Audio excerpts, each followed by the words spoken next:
साधारण पृष्ठभूमि से आने वाले कुछ लोग अपने कठिन परिश्रम, समर्पण और दूरदृष्टि से कामयाब उद्योगपति बने हैं। उनकी कहानियाँ प्रेरणा का स्रोत हैं और यह सिद्ध करती हैं कि अगर आप में आत्मविश्वास और मेहनत की ताकत है तो आप किसी भी ऊंचाई तक पहुंच सकते हैं। यहाँ कुछ ऐसे लोगों की असाधारण कहानियाँ हैं, जैसे धीरूभाई अंबानी। धीरूभाई अंबानी का जन्म एक साधारण परिवार में हुआ था। उन्होंने जीवन की शुरुआत एक पेट्रोल पंप पर काम करने से की थी। उनके अंदर हमेशा से कुछ बड़ा करने की चाह थी।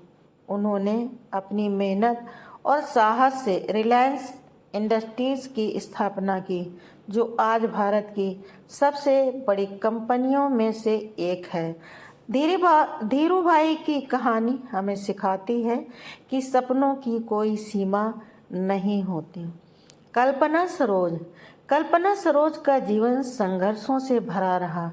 बचपन में उन्हें बाल विवाह का सामना करना पड़ा और बाद में उन्होंने कई कठिनाइयों का सामना किया, लेकिन उन्होंने हार नहीं मानी और अपने दृढ़ संकल्प और मेहनत से खुद को स्थापित किया। वह आज कमानी ट्यूब्स की चेयरपर्सन है और उनकी कहानी साहस और आत्मविश्वास का प्रतीक है।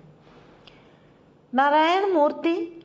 इंफोसिस के सह संस्थापक नारायण मूर्ति का जन्म एक मध्यवर्गीय परिवार में हुआ था। उन्होंने बहुत साधारण जीवन जिया, लेकिन उनके पास एक बड़ा विजन था।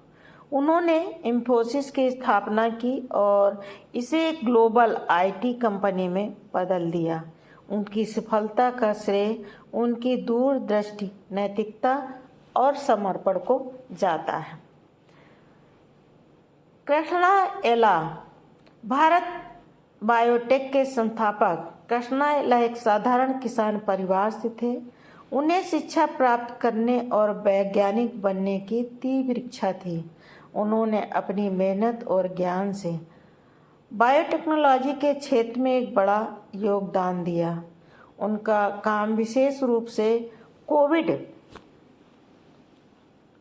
वैक्सीन के विकास में देखा गया, जिससे उन्होंने भारत को गौरवान्वित किया।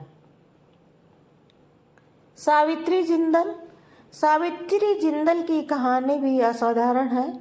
वह जिंदल ग्रुप की संस्थापक ओपी जिंदल की पत्नी हैं। उनके निधन के बाद उन्होंने कंपनी की बागडोर संभाली और इसे नई ऊंचाइयों पर पहुंचाया।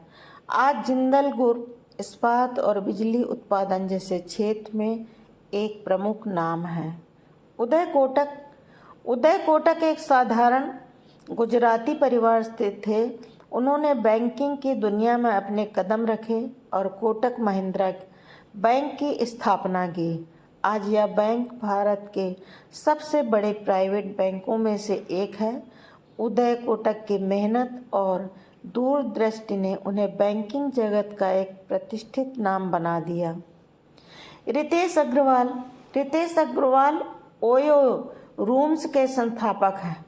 उन्होंने मात्र 19 साल की उम्र में अपने स्टार्टअप की शुरुआत की। उनका विजन था कि लोगों को सस्ते और अच्छे होटल मिले। आज ओयो एक ग्लोबल ब्रांड है और रितेश अग्रवाल का नाम दुनिया के सबसे युवा सफल उद्यमियों में गिना जाता है। इन सभी लोगों की कहानियाँ इस बात का प्रमाण है कि आपके जीवन की शुरुआत चाहे जैसी भी हो, आपकी मेहनत, समर्पण और आत्मविश्वास आपको अपनी मंजिल तक पहुंचा सकता है।